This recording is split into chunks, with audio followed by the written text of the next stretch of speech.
Welcome to Straight Outta Health IT. Getting into health tech is rough, but here's an unfiltered dialogue of healthcare leaders and influencers covering a wide variety of issues affecting healthcare and the health tech industry. And now your host, Christopher Cunny. Good afternoon, everyone. This is Christopher Cunny, and welcome back to another episode of Straight Outta Health IT. Today, we are recording this podcast episode at the Vive 2024 conference in Los Angeles, California. And I am so excited today to have on this episode an amazing person who is a transformational leader and is very passionate about her to improve healthcare. I had the pleasure today to have on my show, Arti Masturzo. She is a cancer thriver, an operator of value-based healthcare zealot, a destroyer of silos, and she is absolutely making a difference in our industry. And when she's not shaking up the world, she's serving as the Chief Medical Officer for CSS. I want her to share with us a little bit about her journey in just a second, but let me share a little bit about who CSS is, and she can fill in the blanks as well. On her LinkedIn profile, she says, "Don't call us a DME." Well, I want to know why we don't call you that. CSS is a leading provider of clinical programs on home-based delivery medical supplies for people with chronic conditions. With over 25 years of experience, they have the passion for and committed to educating the health community about living well with diabetes and reducing the risk of costly complications. Welcome to the program. Thank you. Arti. I'm going to call you that. It's perfect. Dr. M wanted it too. Please, just Arti. Okay, it's perfect. Arti. Okay, yeah. Wonderful. Welcome to the program. I'm so excited to have you here. And as we were briefly prepping for this episode, you shared a very personal story about your journey with cancer. And so I would love for you, first of all, to talk about your journey and how did you come into the role as CMO for your organization, but also talk to us, if you don't mind, sharing this personal journey around cancer. So just quick professional background is that I'm a board certified internal medicine physician, come from a family of, 20 plus doctors, Chris. So I think that it's in the DNA. Yeah. And I didn't really have much of a choice, right? My mom said either go to medical school or marry a doctor. And I said, forget that. I'll just go to medical school. Why would I marry a doctor? No, I married an engineer. Okay. Thank God. Can you imagine? Exactly. Yeah. We're a lot. We doctors are a lot. So healthcare is in my blood. And one of the things, though, is what I've learned in the past 10, 20 years in my professional journey is that you can't help how you are wired as a person. And you can give me any degree you want, but at the end of the day, my brain is a commercial brain. It is automatically going to go to how do I fix it? How do I grow it? Right. How do I build it? How do I sell it? And who's going to want to buy it, right? It's just how I'm wired. And so as you look at my career path, it's very entrepreneurial and business in nature. Right. And I used to think about my medical stuff as, I don't want to be a doctor anymore. I want to be seen as a business person. And what I'm realizing now is that the medicine is actually my superpower. And it's the thing that makes me really good at the business because I just understand it in a different way. And especially if you're bringing solutions and technologies that are that are supposed to support the physician's ability and clinician's ability to deliver care, who better to provide that perspective than someone who's also lived that life? Yeah. So as I think about how I approach problems now, as I think about even looking at the exhibit hall and the people I meet and the companies that they're developing, I have the luxury of putting my business hat on. I have the luxury of putting my payer hat on because I led value-based care transformation at a large payer. And I'm able to put my physician hat on. But then I think you alluded to this earlier on the cancer journey. Now, I wish I didn't have it. But I'm fortunate enough to now be able to say I can put my patient hat on. And I would say of all the experiences that I've had, all the training I had, business school, medical school, all the careers, I didn't realize how much growing I needed to do as a human being until I actually came down with cancer. It's humbling, right? To say that at the age of 46. But things like that really give you pause and you learn a lot about yourself. Oh, absolutely. And you and I talked a little bit about my own health journey. I won't bore the audience with it another time because they've heard it. But tell me, you mentioned this growing you took place through the lens of a patient now. What was some of the insights and the perspectives you gained on this journey in battling cancer?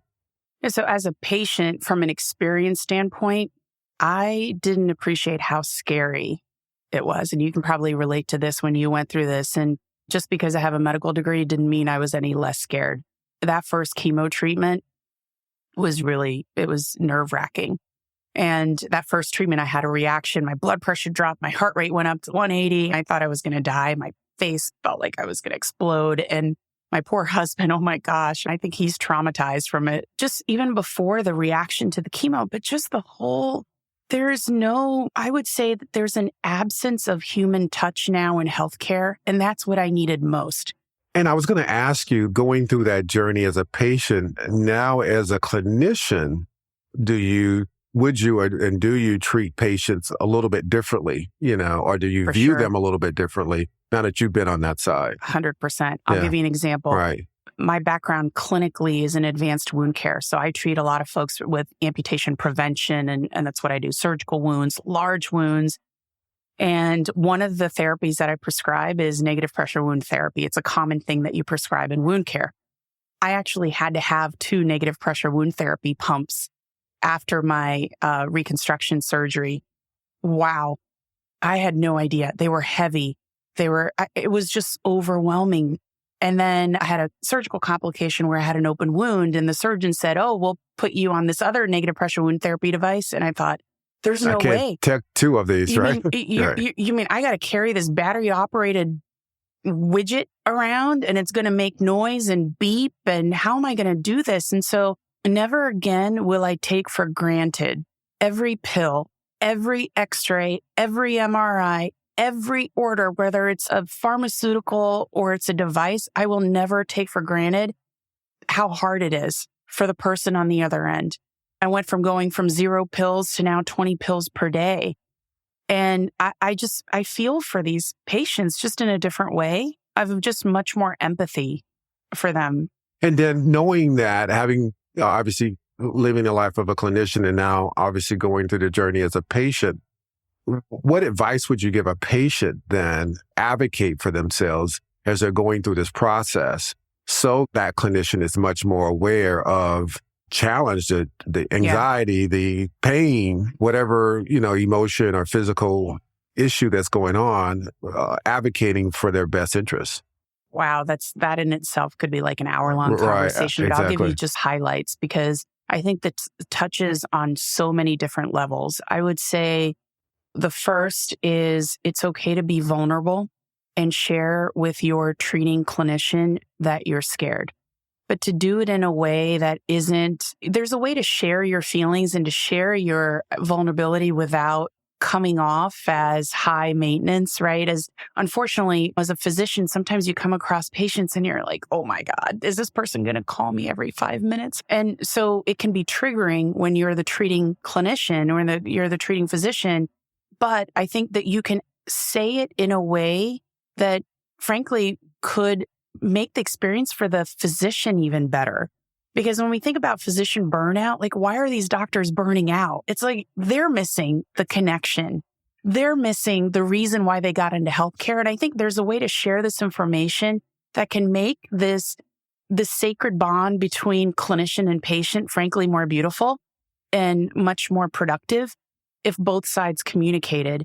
So I would say that it's okay to be vulnerable, but to just do it in a way that is measured and in a way that's going to help the person that's trying to take care of you actually deliver better care. And then the second is don't assume anything. And yes, put your trust in this person who's taking care of you, but just make sure you're advocating for yourself every step of the way because the system is broken. People don't talk to each other. Lab values get lost. You assume that people read an x-ray before they made a decision. So trust, but verify. And if you're not informed and you don't know how to navigate the system, find a buddy and take them with you. So let's talk a little bit about the company you work for, CS. Who is CS? What do they do? What's their mission? And more importantly, how are they really making a difference in the quality of care that patients are receiving today? It's a good question. So we've been around, CCS has been around almost 30 years. We're coming up on our anniversary. And the reason on my LinkedIn profile I say don't call us a DME is because when I think you do a disservice when you say all you do is distribution. The population of patients, Chris, that we treat are highly complex individuals living with diabetes. And that's just by virtue of the fact that they're getting a continuous glucose monitor or insulin pump. In order to even qualify for these devices, you've got complex diabetes. So these are not, I got a touch of sugar, as some of my patients say. This is not a touch of sugar. This is like legit. Absolutely. Life-threatening, and just very important that they get their healthcare under control, because it's not just the diabetes, it's their congestive heart failure and their hypertension and potentially obesity and all the other end-stage renal disease or chronic kidney disease. So this is a highly complex patient population. And what we did differently to start with, and then what we do now. So let me start with what we used to do differently that set us apart from other distribution companies is that we went above and beyond in terms of educating patients on how to use their devices. I don't know if you've ever seen a CGM before. I have. I tried to put one on a few years ago as part of an initiative I was leading in value-based care transformation, and it was intimidating. I took this thing out of a box. I'm like, you want me to do what? And the needle's going to do what? And I'm in my 40s and I'm medical trained. I was going to say, and a physician. And a physician. Right. So can you imagine somebody who's above the age of 65 who's trying to figure this out on their own? And as we think about it, one of the things I talk about a lot is physician burnout. There's only so much time that you have with the patient.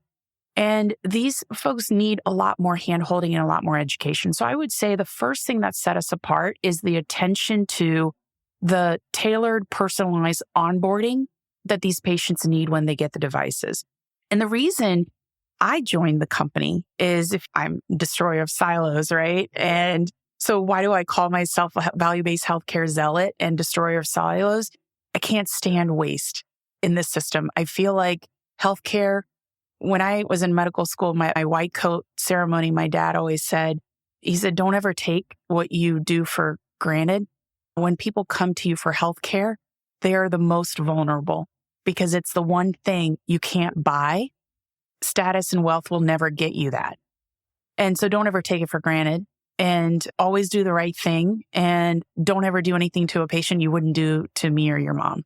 And so those are sort of words that I've lived by in my professional career. And as I think about companies like CCS, here's what got me excited. I spent 2 years trying to lead value-based care transformation. And the one thing that was really hard you could never buy was trust and engagement with the members. It's everything.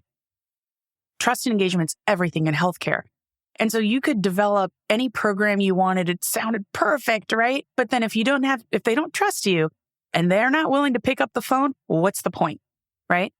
And so what got me is when I met with the CEO of CCS is he said to me, we have 85% engagement with our patients. And my light bulb went up. 85% engagement. Oh, and by the way, our average patient stays with her for over 4 years.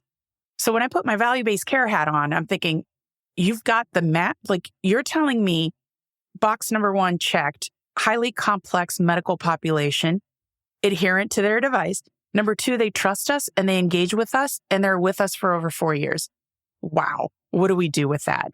What we've done in the past year is what we developed is a holistic care solution that's designed for folks living with chronic conditions. So not only do you get the onboarding and the tailored personalized coaching that you get on how to use the device, but then what we did is we folded in social determinants of health. We can help you with food insecurity. We can help you with loneliness. We address gaps in care. Did you get your eye exam? Did you get your kidney exam? Did you get your foot exam? And then on top of that, we engage with these patients on a monthly basis to actually drive outcomes, whether it's congestive heart failure, hypertension, or their diabetes. Now, are you doing those services through your own resources or through community health workers or a combination of different groups of organizations? How are you getting to the patient themselves? Is that coming through your organization itself or in partnership with other groups? So this is why the destroyer of silos is on my, So I'll explain the destroyer of silos pitch or the label on LinkedIn. is that I believe that where organizations tend to go wrong is they feel like they've got to do it all themselves. And as I look at even conferences like this, my arranger brain is thinking, why don't you guys combine your superpowers? And man, it's Optimus Prime. Exactly. And like Terminators, absolutely. So they can all come to Terminators? No, not Terminators. Transformers. And Optimus Prime in Transformers 2, like took all these other parts and pieces and all of a sudden now he could fly. And so that's how I think about our healthcare ecosystem is just find people who are doing good work and then see where the silos are. And let's see if we can join across the table and find ways to do things together. So it's a blend. So we do all of the education, coaching, clinical, all of that stuff comes from us.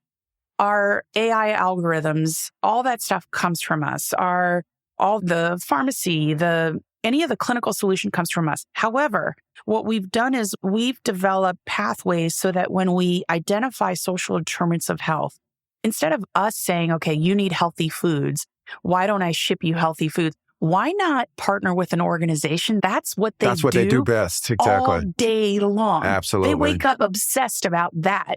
So you reach across the table and say, okay, and we've got a patient, we've identified a need.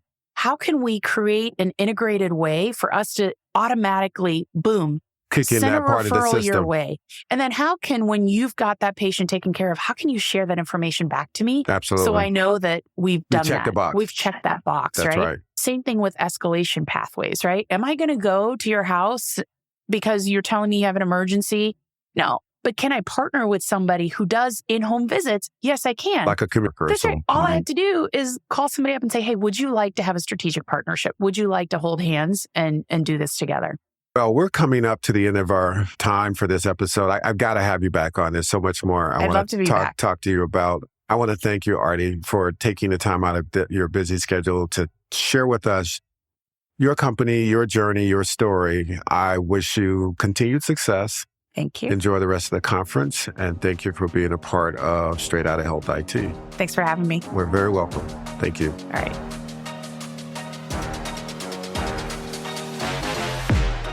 Thank you so much for listening to Straight Outta Health IT. We hope you enjoyed today's guest. For more unfiltered dialogue of healthcare leaders and influencers, be sure to tune in next week. For the show notes, transcripts, and resources, please visit Apple Podcasts, Spotify, or your favorite streaming platform. We invite you to give us feedback by reaching out to Christopher Cunny on LinkedIn, just searching for Straight Outta Health IT, and you'll find us. We are constantly having live discussions about diverse topics in the industry.